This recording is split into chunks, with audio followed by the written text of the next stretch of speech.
All right, we'll say good morning, a good chodesh.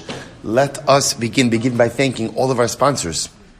To thank our TALMUD Torah sponsors for the month of Tammuz, Rabbi Naftali Tilson of Yisrael, for dedicating all the shiurim and drushos this month in honor of the yahrzeit of his dear parents, Rabbi Yona ben Avraham Leib, and Ishtam Viashar Ohev Torah, and Rivka bas Yaakov Niftra bekether Shem Tov, Chavalim Yisurim Kashim Biimei Hashoah. And the merit of our Torah, the neshamas should have an aliyah, and the merit Hashem, we should all be zocha to finish the Daf Yomi cycle together. Incredible. Our week of learning sponsors: Binyomin Fleischman, memory of his father, Rabbi Shmuel Yudel ben Binyomin Yaakov, as well as Yehuda Jennie Goodhart, Le'ilui Nishmas Yishaya Zalman ben Lazer. Our Daf Yomi sponsors for today: Ira Miriam Grossman, creation of the yahrzeit of Miriam's father, Aryeh ben Moshe Zichron Livracha, and Baruch and Bracha Rivkin for the yahrzeit of Shalom Rivkin, Shalom ben Harav Ruven. We hope that in the merit of our Talmud Torah, all of the neshamas will have an aliyah and the families in a chamar. So with that, let us begin. A lot to do today, Baruch Hashem. Today's daf is Lamed Hey 35. We are picking up at the Mishnah on Lamed Daled Amud Beis 34b. And the Mishnah says as follows: Ein amona nizonis. So we'll see a very interesting case. Ein amona nifras minichsei som el b'shvua. An amona could only go ahead and collect. An amona could only go ahead and collect from the property of Yisomim with a shvua. So in other words, she wants to collect her ksuva.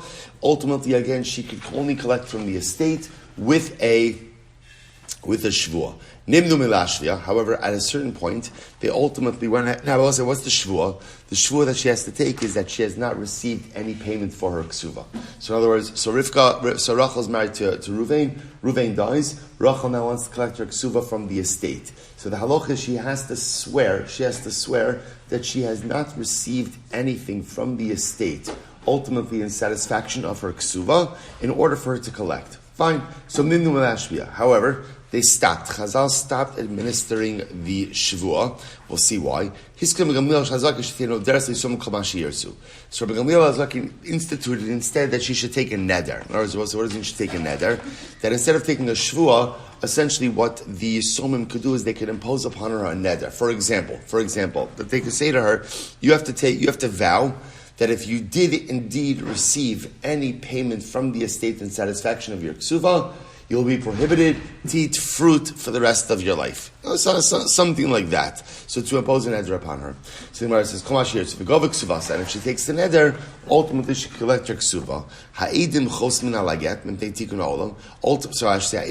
Furthermore, witnesses sign on the get. But as well say, it's not enough for Eidei Mesira, but rather witnesses have to sign on the get. And all of this entire Mishnah, is Mipnei Tikkun HaOlam. The Hillel Hiskin Pruzbal Mipnei Tikkun HaOlam. Hillel instituted the Pruzbal, which we referenced already again in last week's shir a little bit. Right? Hillel, or Shabbos shir. Hillel instituted Pruzbal Mipnei Tikkun HaOlam for the benefit of society. Good. We'll say a lot to unpack in this Mishnah. So Ma'ir Yamana. So we'll say, so remember again, so the Mishnah began by telling me the following halacha. An almana wants to collect her ksuva from the estate, from the Yisomim. The original halacha was, you can't collect from the Yisomim unless you take a shvua, unless you swear that you have not received any form of payment already from the estate. Rabbi Gamliel took away the shvua, replaced it with a neder. Says the Gemara, why are you limiting this to a case of almana? Afilu kuli almanami. The reality is, no one is allowed to collect from Yisomim without a shvua. Whenever you come to collect payment from the estate of orphans, lo yifra ella b'shvua. You always need a shvua. I will say this is true in general. So this is true for an almana. This is true for a gerusha. This is true for creditors. If you want to collect money from orphans, from the estate of orphans, the only way to do so is with a shvua. This is what Chazal instituted in order to protect orphans. In order to protect, you can only collect money with a shvua. So the Gemara says, no. Almana tzrichale, it's tzrichale. The truth is, I need the case of almana. Why? I would have thought, top of lamed he mishuk china akilu barabanan. I might have thought that ultimately, again, because of china, Chazal were mekel varabos. What's china? Rashi says, "Tap Rashi on Lamed Hamad Aleph 35a. She'ehei chen ha'anoshim be'eni ha'anoshim linasilhem." I might have thought that we should make marriage a good proposal for women. In other words, that we want women to want to get married. What's the way to ensure that women want to get married? Is to make them feel financially secure in the relationship. So I might have thought, here's the problem. If a woman knows that in the event that she's widowed, the only way for her to collect her ksuva is for her to take a shvuah from the yisomim, one might have thought that she might be a little bit more reticent to enter into the relationship. So perhaps I would have thought that let's relax the standards. The general, so remember again, the general standard of collection from yisomim is you need a shvuah. I might have thought that by almana we should relax that in order that she should feel more encouraged to engage in marriage. So the Gemara says, Kamash Malon, though. Kamash Malon, Mishnah teaches me that Na'amana is just like everyone else, and just like everyone else, if they want to collect ksuva, what do they have to do? From Yisomim, what do they have to do? They have to take a shvuah. Almana is no different, and she has to take a shvuah as well. Incredible. Nimnu Melashbiyah. But the Rebbe said at a certain point, they stopped the shvuah. Right? They stopped having an almana take a shvuah. Why? My timer. So this is fascinating. Maybe it's because of Rav Kahana. What did Rav Kahana say? Listen to this, I will say. There was a story with a guy, and it was during a famine. Shehifkid dinar zahav etzel almana. He deposited a gold dinar with an almana. Deposited gold dinar with an almana. We'll say, now why is he depositing it with her? Ultimately, again, safekeeping. Safekeeping. What happens? V'hinichasa b'kad shel kemach. The almana placed the gold dinar in a jug of flour. In a jug of flour, just for safekeeping. And we'll say she forgot about it. V'afa'asa b'pas. She baked it into a loaf of bread. V'nasnasa la'ani. And she gave the loaf of bread to the ani. So unwittingly, without even realizing it, she went ahead and she gave away the dinar. Fine. We'll say Lamed Hamad Aleph 35a, 7 lines down. So what happens? Ba baladina va'amrla havili dinari. So the owner of the dinar comes along. He says, "Listen, give me back my dinar. Give me back my dinar." Amrale, she says. Now again, I will say. So the almana has no idea what happened to the dinar. Now, to be clear, she's not denying like the events. In other words, she's not denying that the dinar was deposited by her and that she owes it back. She says, "I don't know what happened to it." And again, she swears, Amrale, Yana sam hamaves be'echa mibaneh shel ose isha im nehanisi midinarcha klum. Literally, she said, "Let one of my kids die if I derived any benefit from this dinar." So I'll say what she was saying was, I don't know what happened to it, but I just want to be clear. She was swearing, I did not get any benefit from this. That's the point that she was making over here. I don't know what happened, but I swear to you that I did not get any benefit from this dinar. And again, she wanted to make this point in such a dramatic way that literally she staked the life of one of her children on it. Amru, they said, it was only a matter of days until one of her children died. And I both say, now so we'll see why this isn't just a moment. I both say, when this story became known to Chazal, Amru, Mami shenishpa be'emes, kacha nishpa ala shakar alachas kama v'kama. I both say, this woman was swearing truthfully. If this is the penalty for swearing truthfully, then you could imagine the penalty for swearing falsely. Now the Gemara says, Umay tama'i ansha. So why was she punished? In other words, we'll say, what happened over here? Ishtarshi la makom dinar. Rabbi say she did benefit from the dinar. How did she benefit from the dinar? Rabbi say, because remember again, she saved flour. How did she save flour? Because obviously again, the dinar was baked into the loaf. The space that the dinar occupied was flour that she saved. So she swore that she did not get any benefit from the dinar. But in fact, she did get benefit from the dinar. So I will say, in essence, she swore falsely. She swore, again, unwittingly, right? Unknowingly, but Lamaisa, she swore falsely. So the Gemara says, Umay mishenishba be'emes. So I'll say, if that's the case, why does it say, if someone who swears truthfully, or she didn't swear truthfully, She swore falsely. Rather, the Gemara says, Kamishin Ishba B'Emes. So what Chazal were saying is, here was someone who mamish thought, she thought with her entire heart, that ultimately, again, she was swearing truthfully. But as Rabbi says, she wasn't. She wasn't. So we point over here as well, say we see how severely we have to treat a shavua. So I say, so this, if you see ultimately again, this is someone who thought she was swearing truthfully, someone who thought ultimately again she was telling the truth, and yet we see the catastrophic consequences. So Gemara is suggesting over here, we'll say there's by the way, there's a lot in general to unpack in that story as well. How you see the power of our words. Right? So in other words, what is it that makes a shvua? What is it that makes a shvua so powerful?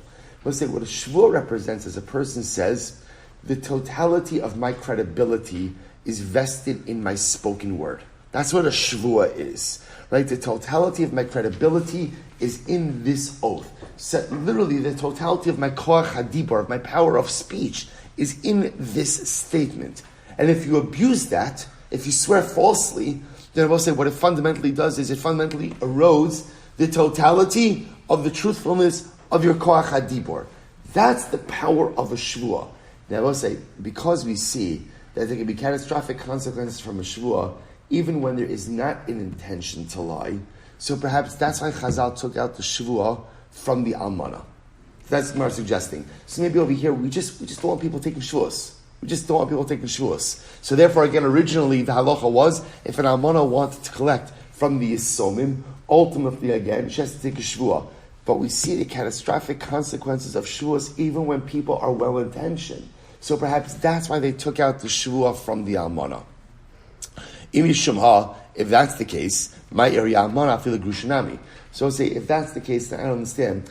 It should be, why is it only an almana who no longer takes a shvua? What about a grusha? Now, remember again, there could be a grusha case where a grusha has to take a shvua. Where does grusha have to take a shvua? It's very simple. Very simple. Reuven was married to Rachel. They got divorced.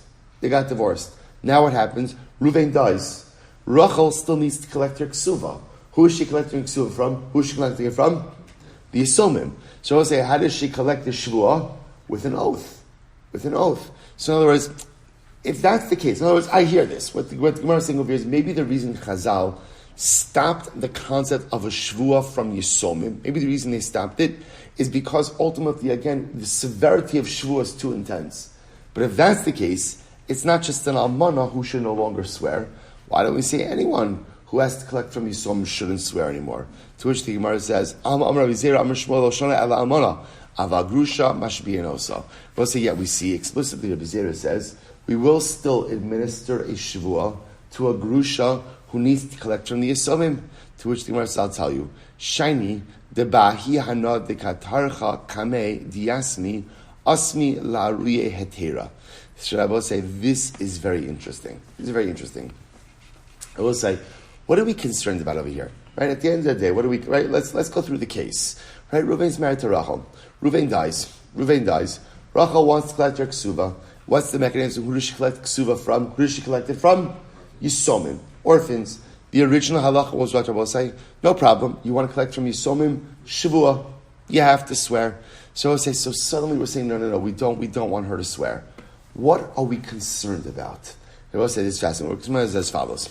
In the case of the almana, this is a woman who, especially if we're dealing with minor orphans, right? Yisomim who are children, she has exerted. So let's take a step back. I'm sorry.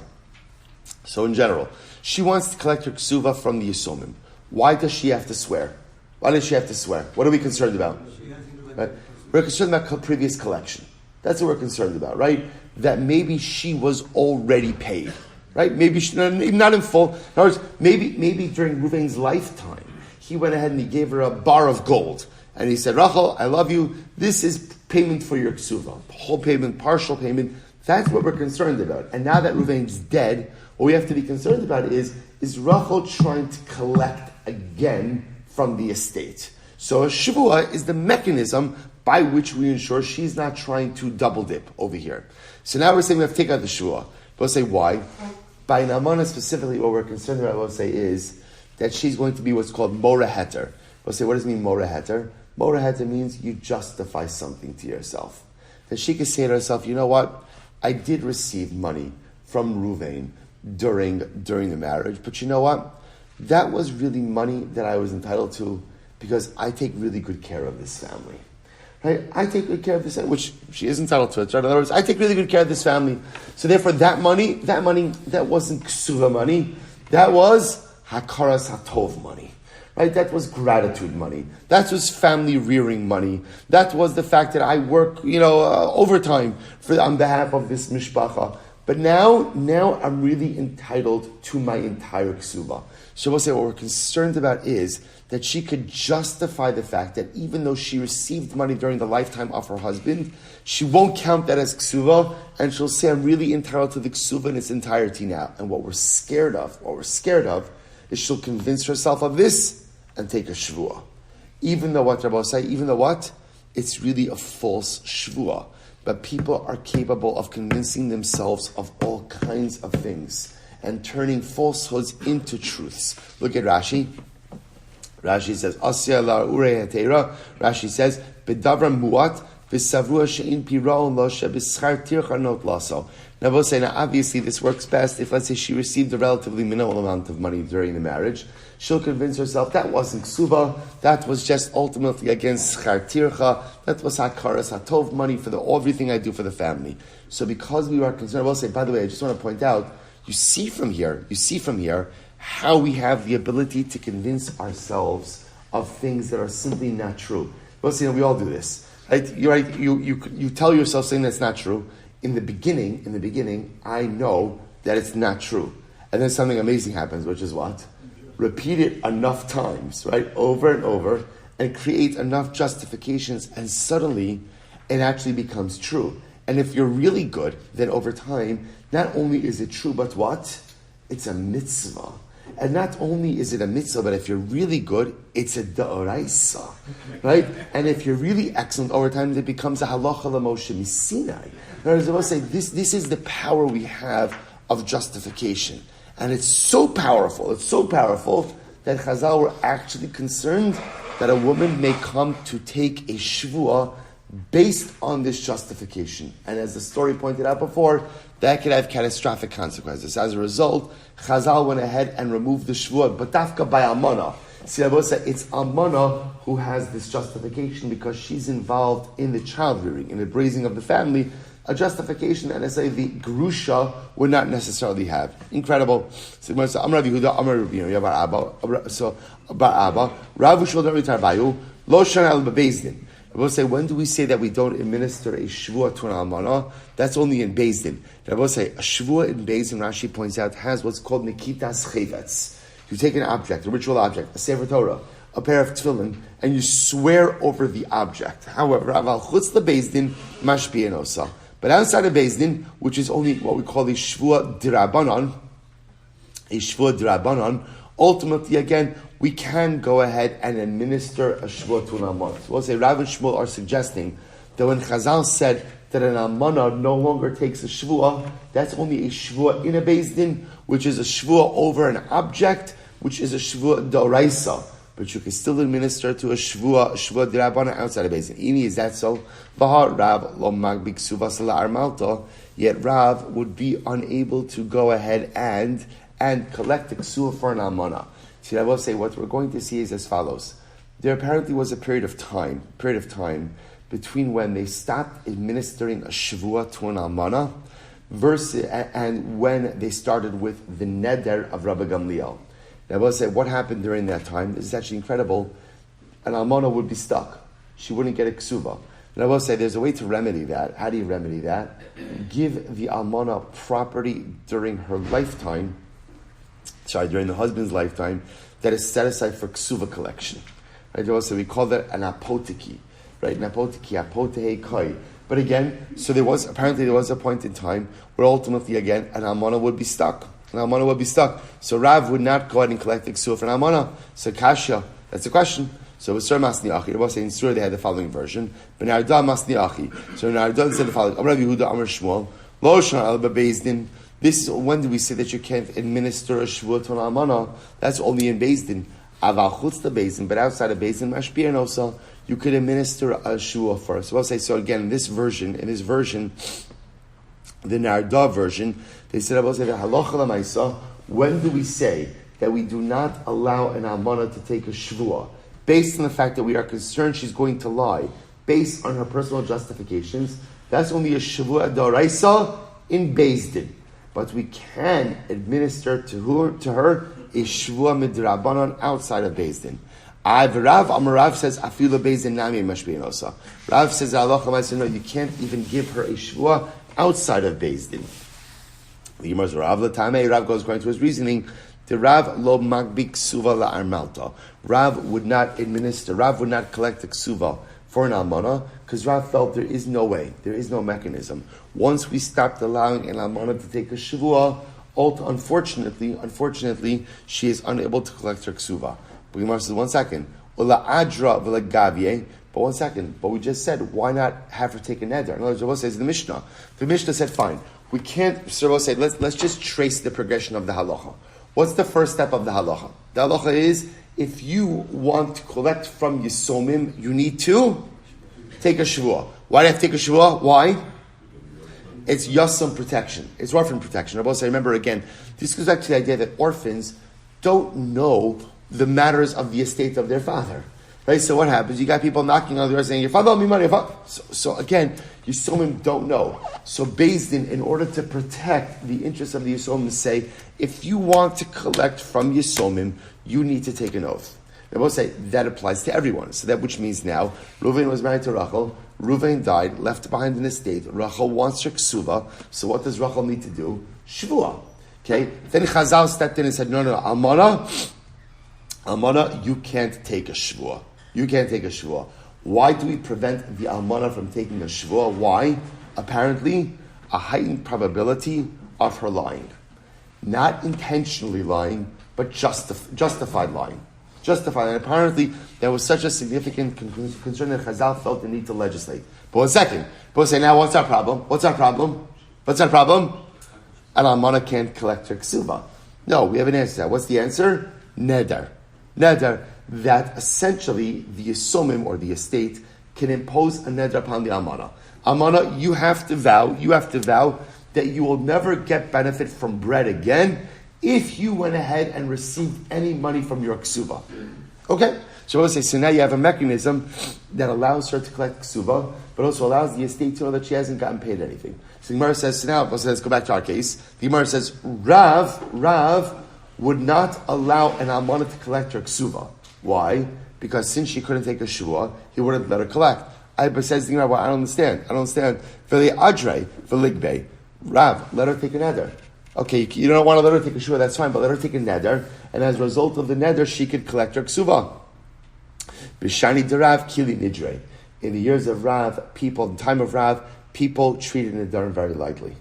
So we'll say, taking a neder was no longer a deterrent to lying. So we'll say it's actually just a little bit of a historical lesson. Apparently, in the days of Rav, an almana literally wasn't able to collect her ksuva. We wouldn't let her take a shvuah because out of a concern of lying, and nedarim didn't work because people trampled upon the sanctity of nedarim. Incredible. So the Gemara tells a story. So we'll say there was a woman who came before an almana who came before Rav Huna who wanted to collect her ksuba. Amar, he said to her, Ma'i avid lech, what am I supposed to do for you? The Rav lo magbi ksuba la'armalta. Rav would not allow an almana to collect her ksuba. Ultimately, again, because she can't take a shvuah and she can't take a neder. So Amrale, midi hu taima ela dilma naktina midi miksuvasi. So I'll say, so the almana said back to Rav Huna. She said, don't worry about. In other words, why didn't Rav go ahead and let an almana take a shvuah out of a concern that maybe the almana got paid from some of her ksuva? She said, Chai Hashem tzavakos im nehanesi miksuvasi klum. And we'll say, what does she do? This is incredible. What does this almana do? She swears, Chai Hashem tzavakos, I swear by God, I never received anything. So we'll say, what did she just do? She just took a shvuah. So Rav Huna, moderat b'kofetzes. Rav, I will say, agreed in the case of kofetzes. I will say, what does kofetzes literally mean? Kofetzes literally means jump. So I will say, Rav agreed. See, this is fascinating. So I will say, Halacha tells us we don't administer a shvuah to an almana. However, if the almana of her own volition swears, we take her at her word. I was about to say, that's called fazes. In other words, if she just takes a shvuah, then Allah Lamaisa, we're not going to discount that, we're not going to ignore that, and we accept that ultimately again as a proper shvuah. So that's called the case of kofatzes. Another story. So what's it? There's a woman that came before Rabbi Barafuna, an Amana. Amrullah, she wants to collect her ksuva. And Rabbi says to her, Ma'i avidlach, de Rav lo magbig ksuvas la armalta. Ultimately, again, so again, Rabbi says to her, I don't know what I'm supposed to do for you.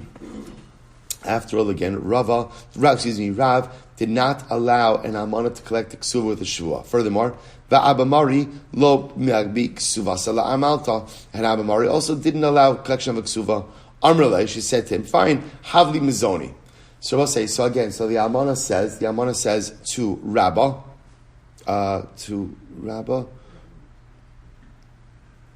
I'm sorry.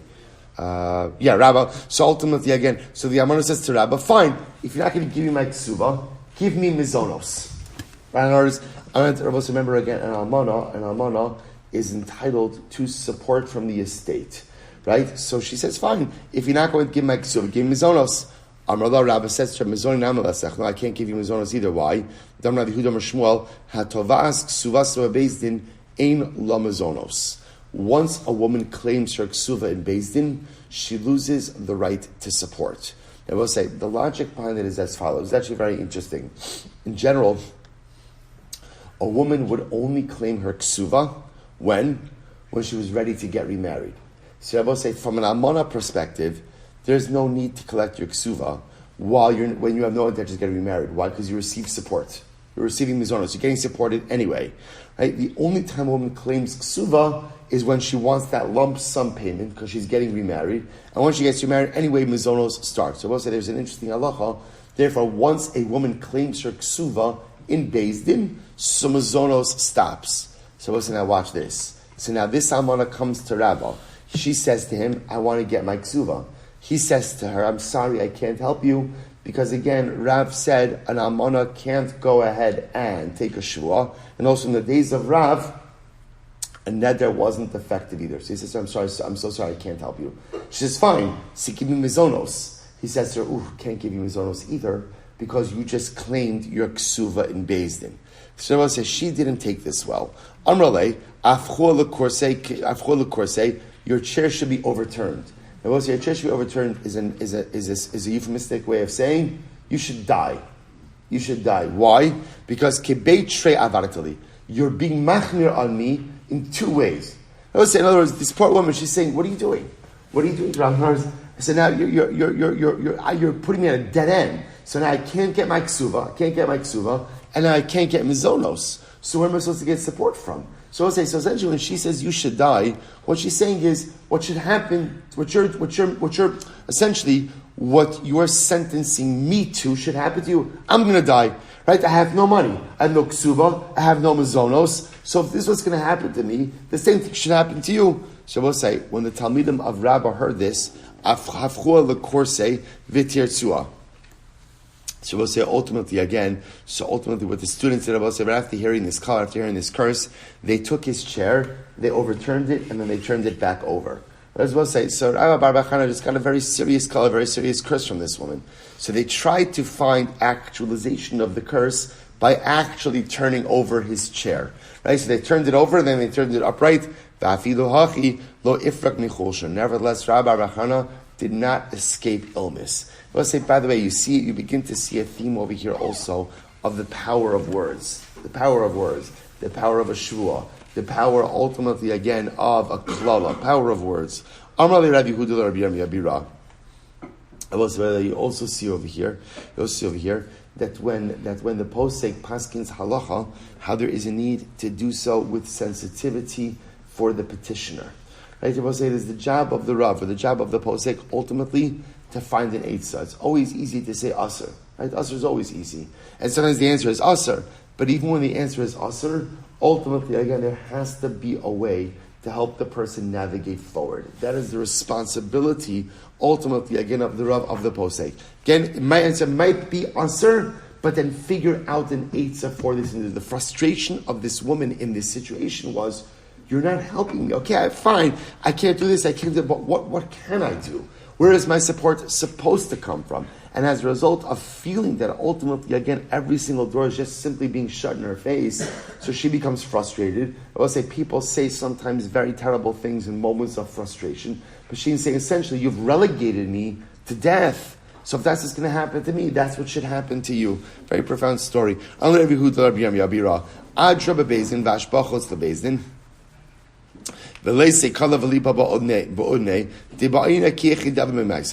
this.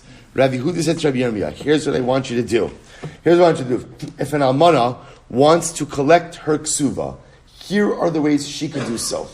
In Beis Din, she can't take a shvuah. Right? That's our Mishnah. No more shvuah for an almana in Beis Din. But what can she do in Beis Din? What can she do in Beis Din? A neder.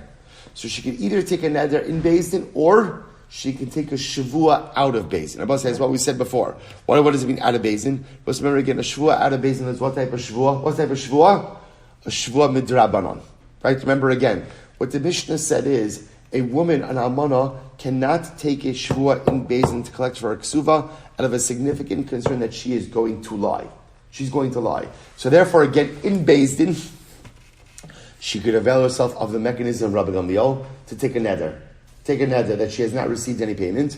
Ultimately, again, or she could take a shvuah out of Beis Din. So Rav Yehuda says to Rabbi Yirmiyah, I want you to go teach and implement this halacha, and I want to hear that this is what is being practiced. For let's say, so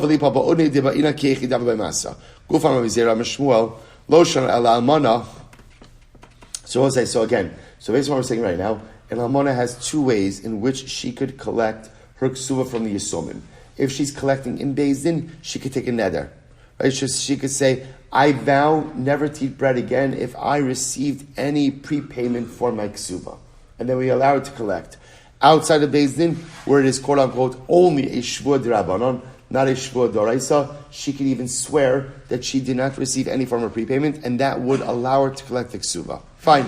So go for Rabbi Shmuel, lo shana ela almana. This is only true an almana. Aval grusha mashpienoso. But ultimately, again, we'll say grusha, you can make her swear. In other words, we'll say, so by grusha, if a grusha comes to collect her ksuva from Yisomim, right? Reuven's married to Rachel. Then what happens? They get divorced.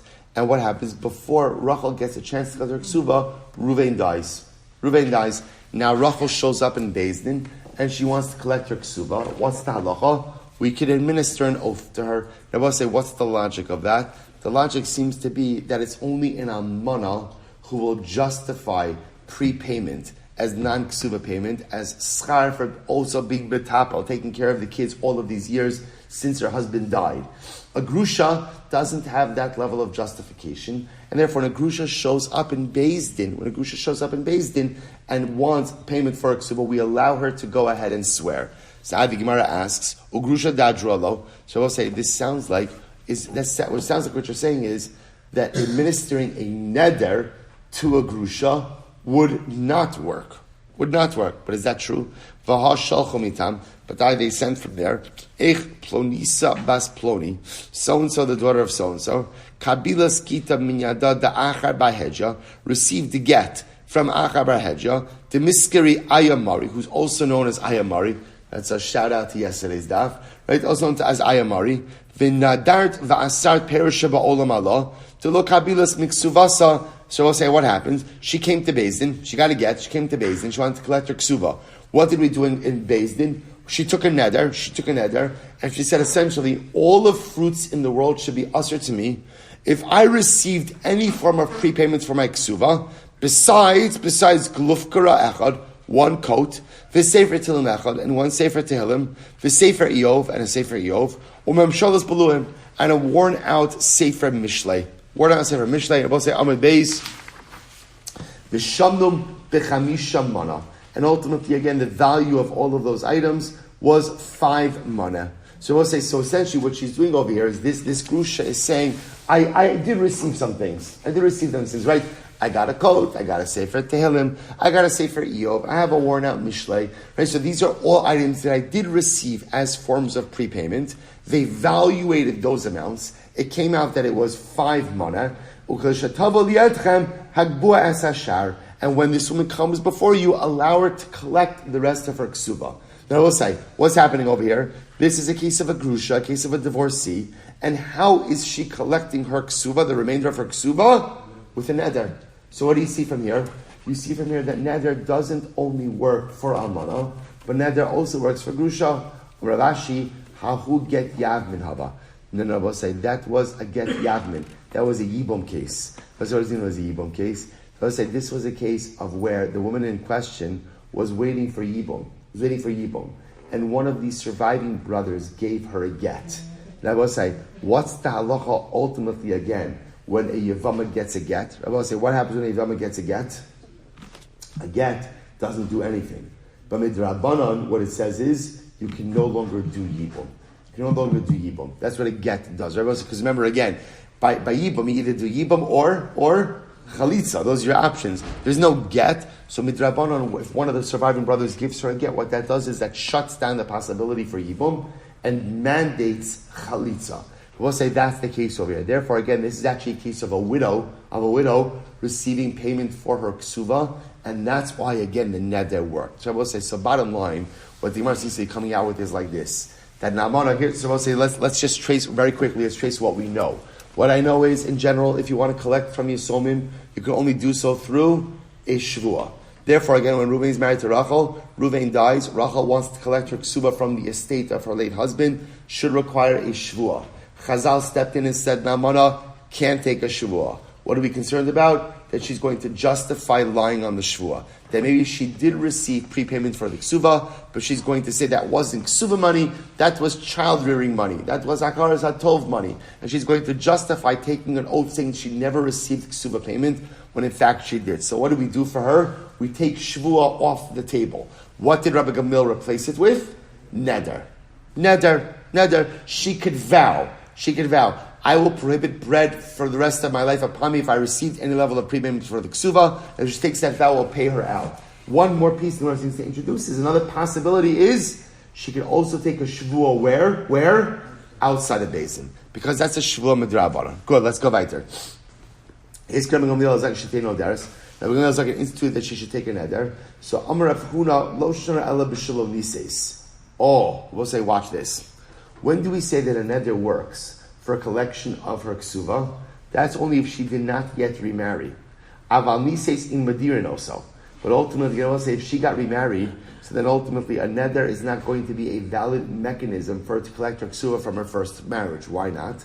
So it says, nises my taima to mefer lebal. Oh, I will say, because what could happen?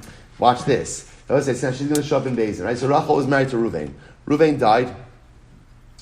died. Now let's say Rachel gets remarried, right? She marries Shimon, and now she never collected her ksuva from her first marriage. So she goes to Beis, wants to collect her ksuva, so Shavua is no longer on the table. So we say, fine, let her take a neder. Neder is not going to work in a case where she remarried. Why, Rabbi? So what are we concerned about? Because Rachel takes the neder, right? I'm never going to eat fruit again if I got any prepayment for the ksuva. She knows she's making a false neder. But I will say, no problem. Why not?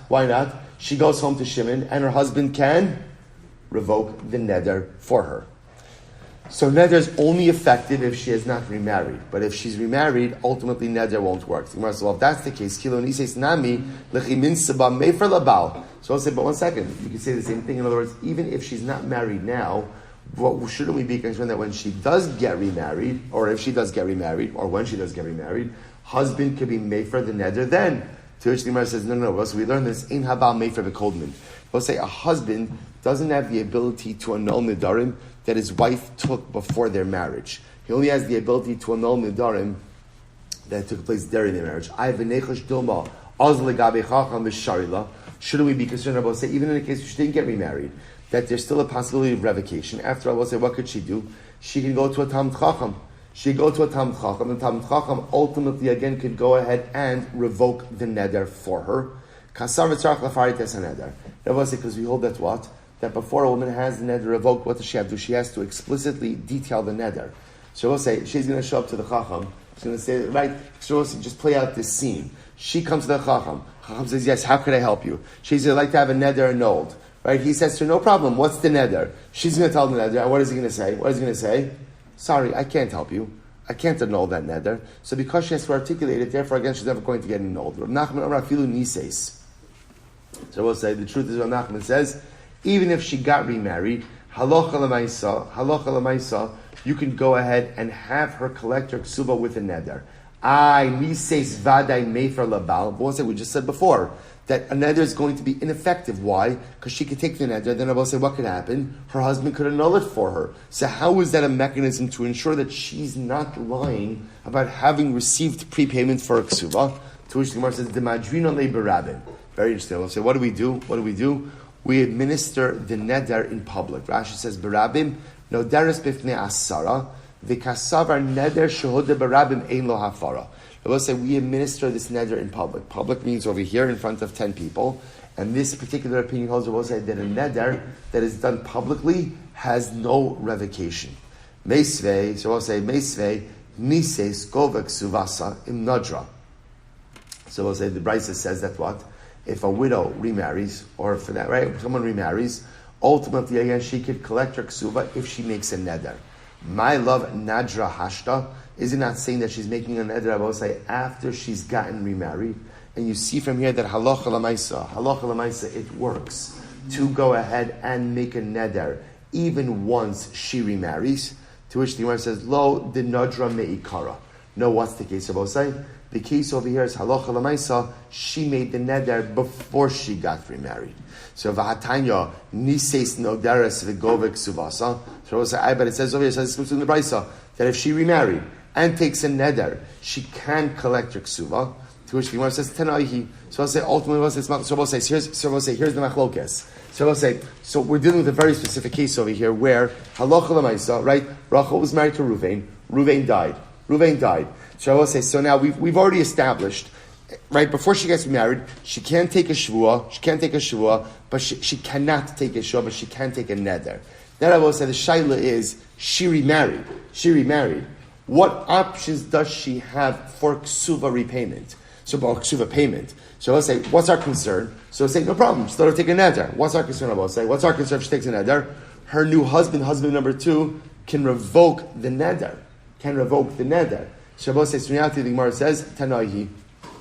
So I will say, so I'm sorry, before we get to that, it seems to be, we have an answer. What's our answer? Our answer is, make her take a neder in public. Because apparently a neder taken in public cannot be revoked, and therefore the husband will have no power. That Tush Gemara says tonight. We have this machlokes tonight. The ikal man damer neder shoda berabim yesh la'afara. The ikal man damer ein la'afara. Now we'll say this is a machlokes. What's the machlokes? The machlokes is about neder shehudar berabim. If you have a neder made in public, a jurite taken in public, can that be annulled or not? I will say that is a machlokes tanoim. That's machlokes tanoim. And therefore I will say the ramifications of that machlokes ultimately again are going to govern how we deal with a woman who has remarried with ksuva collection. If you hold that neder shoda berabim cannot be annulled, great. Let her take the neder, and new husband can't go ahead and annul it. If you hold it can be annulled, Rabbi say, so what is the mechanism for ksuva collection for a woman who has remarried? It may to be continued tomorrow. Shkoyach.